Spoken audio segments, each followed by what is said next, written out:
3 Américains épuisés sont rentrés chez eux lundi soir. Ronald Wyatt et ses fils, Daniel et Ronald Jr., sont revenus à Nashville à l'issue d'une expédition d'archéologie amateur qui les a conduits dans une prison saoudienne.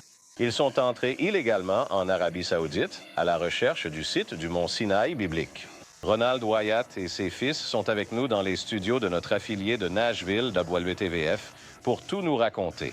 Messieurs, bonjour. Bonjour. Bonjour, Monsieur Wyatt. Vous êtes là au milieu, vos fils de chaque côté. Pourquoi avez-vous... Je ne savais pas que le mont Sinaï se trouvait en territoire saoudien. Pourquoi pensiez-vous que c'était le cas? Nous avons trouvé des pièces de chars qui ressemblaient à celles retrouvées dans la tombe de Toutankhamon, dans le golfe d'Aqaba, à l'ouest de ce Jabel al-Laws. Nous avons trouvé ces objets à des profondeurs allant de 18 mètres jusqu'à 60 mètres, sur une distance d'environ 2,5 km, et nous pensons que c'était le site de la traversée. Merci beaucoup de nous avoir rejoints depuis Nashville ce matin.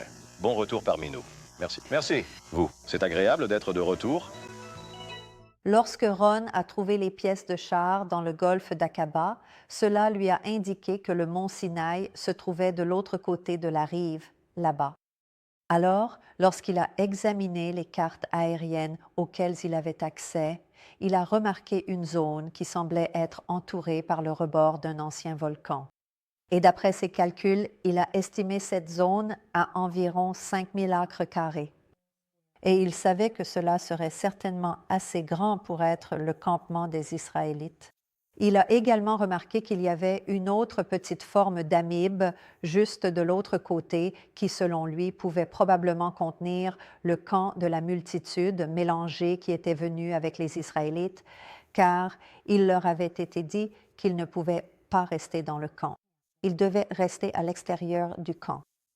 Papa a essayé d'obtenir l'autorisation pendant 4 ans pour aller en Arabie Saoudite afin que nous puissions prouver que c'est bien le mont Sinaï.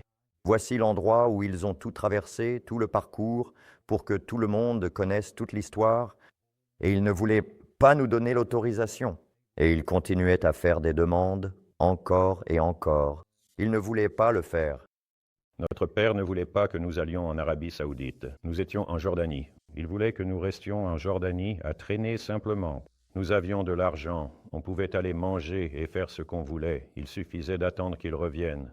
Et nous avons dit non, tu n'y vas pas. Tu sais, on ne pouvait pas le laisser partir tout seul parce qu'il disait qu'il allait passer en douce, mais il ne voulait pas qu'on y aille, tu vois. Mais on a vraiment insisté, on y va. Tu sais ce qu'on peut faire? Nous attacher, nous forcer à rester ou peu importe. Alors il nous a laissé partir et on s'est faufilé là-bas. Ils voulaient aller à la montagne, ils voulaient voir ce qu'il y avait là-bas. Et ils ont roulé et demandé leur chemin, et ils ont demandé à un homme pour une meilleure direction là-bas. Son chauffeur lui demandait où se trouvait la montagne, et il a dit que c'était la montagne Moussea. Les gens qui vivaient là appellent cette montagne la montagne de Moïse, et ils savaient qu'ils étaient au bon endroit. Et ce que Ron a vu lors de ce premier voyage, il n'y avait pas de clôture à l'époque. Il n'y avait personne qui vivait là. Et il a pu en fait conduire jusque dans la zone sacrée. Ils sont simplement entrés et ont fait le tour en voiture et il a tout vu. Il a vu. Il a vu ce qui lui semblait être un hôtel. Il a vu beaucoup de choses ce jour-là. Mais ensuite, ils ont dû partir. Ils ont été chassés. Quand ils sont sortis, ils ont été expulsés de la zone. Et donc, en revenant à la frontière, ils pensaient que tout allait bien se passer. Ils allaient simplement traverser la frontière discrètement. Et s'ils se faisaient attraper, ce que Ron avait découvert, c'est que si vous êtes pris illégalement là-bas, ils vous expulsent simplement du pays. Mais cela ne s'est pas passé ainsi car quelqu'un les avait signalés à l'ambassade à Washington, D.C. comme étant des espions israéliens pendant qu'ils étaient en prison en Arabie saoudite, ou plutôt en détention. Je ne dirais pas prison. À un moment donné, ils sont venus voir Ron et lui ont demandé « Pourquoi pensez-vous que les enfants d'Israël viendraient ici ?» Et Ron essayait de leur expliquer, mais bien sûr, il y avait une barrière linguistique. Quelqu'un devait traduire pour eux mais ils disaient « Nous ne comprenons tout simplement pas ». Ils l'ont alors mis dans un hélicoptère, l'ont emmené jusqu'au bord de la mer et lui ont dit « Montrez-nous où où pensez-vous que les enfants d'Israël ont traversé? » Alors, pendant qu'ils étaient dans l'hélicoptère, il a regardé de l'autre côté du golfe et il a vu où se trouvait la plage de Nouéa. C'est assez facile à voir. Et il a dit, « Atterrissez là-bas, juste en face. » Et quand ils ont atterri, juste là sur la plage, il y avait une colonne de granit qui ressemblait beaucoup à celle qu'ils avaient trouvée en 1978 du côté égyptien. Et Ron a dit que lorsqu'il est descendu et qu'ils ont regardé cette colonne, il y avait des inscriptions en hébreu archaïque dessus. Et il a dit qu'ils étaient tous stupéfaits et qu'ils croyaient que cela lui avait littéralement sauvé la vie, car sur le chemin, ils avaient survolé très bas une zone dans ces montagnes où il y avait littéralement des ossements éparpillés partout. Et ils ont dit à Ron, « Tu sais, si tu n'es pas prudent, c'est ici que tu pourrais finir. » Et je ne sais pas s'ils essayaient de lui faire peur ou quoi, mais il a cru ce qu'il disait et il croit, sans l'ombre d'un doute, que le fait d'avoir trouvé cette colonne sur la plage lui a sauvé la vie. Une colonne de granit que nous avons trouvée pour la première fois en 1978. Et si vous regardez la colonne derrière moi ici, cette partie était allongée dans le ressac et elle avait, disons-le, été considérablement érodée par la mer. Ceci est l'une des deux imposantes colonnes jumelles érigées sur le site historique de la traversée où les Hébreux, menés par le prophète Moïse ou Moussa, ont miraculeusement traversé la mer Rouge. Maintenant, l'autre se trouve sur la rive opposée. L'inscription indique qu'elle a été érigée sur ordre du roi Salomon et mentionne que le pharaon et son armée ont été noyés par Dieu dans ses eaux. En mars 1985, il est revenu et a pu explorer la zone librement. Au cours de ce voyage, il a vu toutes les choses qui témoignaient clairement du fait qu'un très grand nombre de personnes avaient autrefois été présentes ici. La caractéristique la plus imposante était ce que Ron pensait être un lac artificiel qui, bien qu'aujourd'hui asséché, retenait autrefois l'eau du ruisseau descendant de la montagne. Si vous regardez la zone juste au début du sanctuaire, vous verrez qu'elle semble effectivement avoir été aménagée ainsi. Cela ne paraît pas naturel. On dirait vraiment que cela a été creusé. Et Ron pensait qu'ils avaient en fait creusé un emplacement pour un lac. Et autour du lac, ils ont construit des puits. Les murs de cette structure, ces constructions circulaires d'environ 5,5 mètres de diamètre, étaient faits de grosses pierres, un peu comme une clôture en pierre ou quelque chose de similaire, tout le long, puis une autre couche du même type à l'intérieur, simplement avec des pierres naturelles. Et la région regorge certainement de suffisamment de pierres pour construire tout ce qu'ils voulaient. Mais ensuite, ils ont trouvé de tout petits morceaux, ou bien ils les ont peut-être eux-mêmes écrasés pour les mettre là, et cela agissait comme un dispositif de filtration naturelle. Et dans ce lac, il y a un trop-plein qui s'écoule vers le nord, si vous regardez bien, au-delà de la guérite. Et donc, lorsque l'eau descendait de la montagne, vous savez, du ruisseau qui descendait de la montagne en arrivant dans ce lac, les gens pouvaient y puiser de l'eau, mais les animaux pouvaient aussi y boire. Et vous savez comment les animaux, quand ils boivent, ils mettent leurs pattes et leurs jambes dans l'eau tout en buvant. Et cela purifiait l'eau de ces puits pour les gens. C'est ce que Ron croyait. Si vous lisez le récit biblique où Dieu a dit à Moïse, peu de temps après leur arrivée, il lui a ordonné de construire un autel. Et cet autel n'a été utilisé qu'une seule fois, vous savez, et c'était lorsque Dieu a conclu son alliance avec son peuple. Cet autel allait recevoir de nombreux sacrifices. Et Dieu lui a dit de le construire en terre. Et il a dit, si tu le construis en pierre, fais-le avec des pierres non taillées, car si tu utilises ton outil dessus, tu l'as souillé. Donc lorsque Ron a vu cet autel pour la première fois, il y avait une forme en L. Cela semblait être une zone clôturée avec une séparation au milieu. Il y avait une ouverture d'un côté et une ouverture juste ici. Et ce que Ron pensait, c'est que les sacrifices étaient amenés ici puis déposés sur l'autel. Ensuite, la personne quittait l'autre partie en L de l'autel. Quand il l'a vu, c'était rempli de terre et de ce qui ressemblait à de la cendre, enfin de la terre transformée en cendre, mais il y avait aussi des pierres non fixées entassées dessus. Il a dit que c'était la partie de l'autel. Il a dit que lorsqu'il se tenait devant, cela lui arrivait peut-être à la taille ou un peu plus haut que la taille. Mais il a dit que c'était cela. Il pensait que c'était l'autel où les sacrifices étaient faits et que la partie en enclos servait à organiser un système ordonné de sacrifices. Et les Saoudiens, ce qu'ils ont fait, c'est qu'ils ont enlevé toute cette terre et tout le reste. Ils l'ont simplement enlevé et ont construit un autre petit mur juste au milieu, simplement pour que cela corresponde à l'autre. Je vais vous parler d'un rêve que Ron m'a dit avoir fait. Il m'a dit que Dieu lui avait donné un rêve. Et dans ce rêve, il se trouvait à un point de vue élevé, regardant l'autel d'en haut, et il a vu quelqu'un qui administrait les offrandes sur cet autel. Et il a dit, je ne savais pas si c'était Moïse ou Aaron, et que l'autel sur lequel il travaillait, le long autel.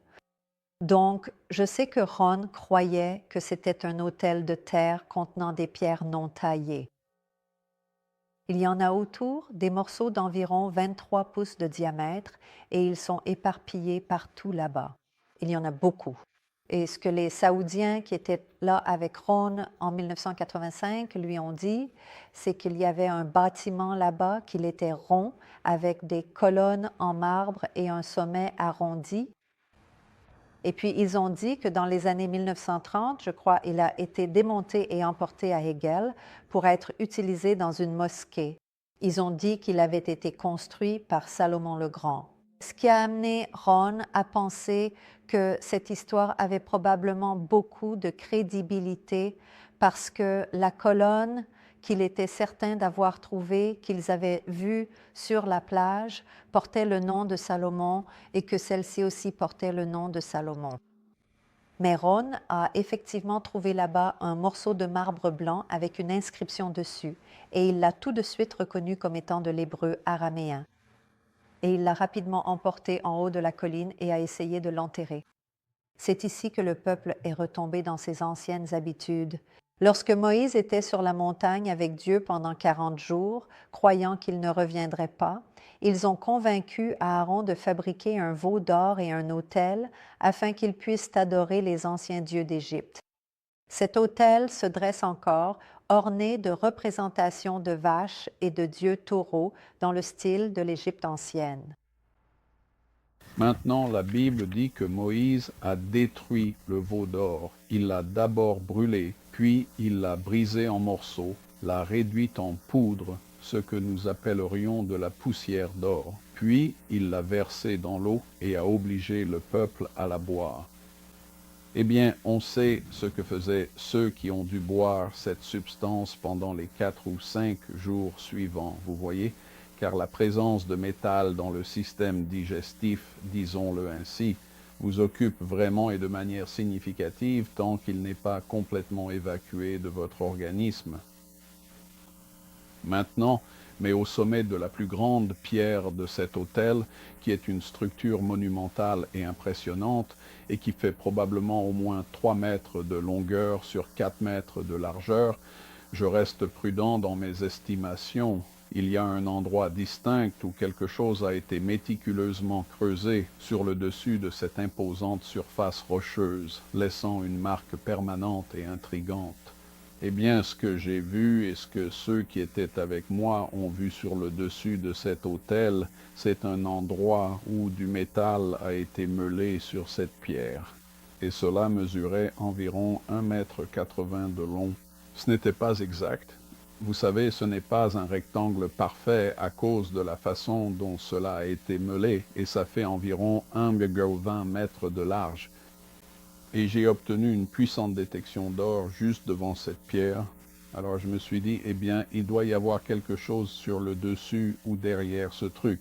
Donc je suis monté dessus, j'ai fait une détection sur le bord avant, et j'avais toujours la lecture d'or, une lecture d'or très forte. Eh bien, il avait un peu plu la veille, donc cette fosse de broyage, si vous voulez, était remplie d'eau. J'ai sauté par-dessus et j'ai fait une détection, mais rien, ce qui signifiait que, quoi que je détectais, l'or se trouvait entre là et l'autre bord du rocher, et la seule chose qui se trouvait là, c'était cette flaque d'eau. Eh bien, le soleil venait juste de se lever. Nous étions arrivés très tôt parce qu'il fait chaud plus tard dans la journée.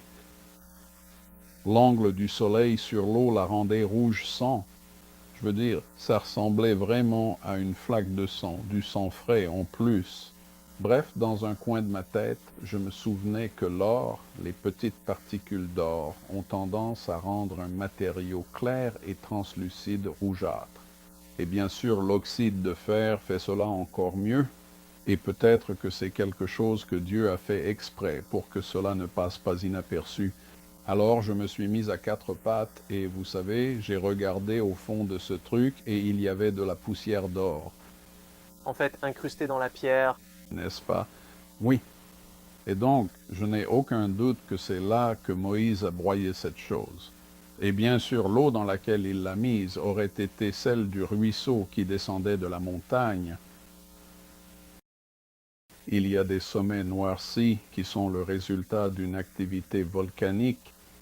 Maintenant, les volcans, bien que nous comprenions essentiellement qu'une source de chaleur vitrifie le matériau souterrain dans ces zones, et cela, bien sûr, avec cette chaleur immense, le matériau se dilate et s'extrude par une cheminée sous forme de montagne volcanique, ou bien il peut fissurer une grande partie de la surface et jaillir comme une coulée en nappe depuis le sous-sol. Eh bien, ici, la plupart des crêtes rocheuses, qui sont manifestement le résultat d'une ancienne et significative activité volcanique, sont de couleur allant du gris clair, presque blanc, au gris foncé, presque noir, offrant ainsi une palette de nuances variées et intéressantes. Mais en plein milieu de tout cela se trouve cette zone noire, ce qui indique qu'il s'agit de quelque chose d'unique en son genre. Ce n'est pas comme tout ce qui l'entoure.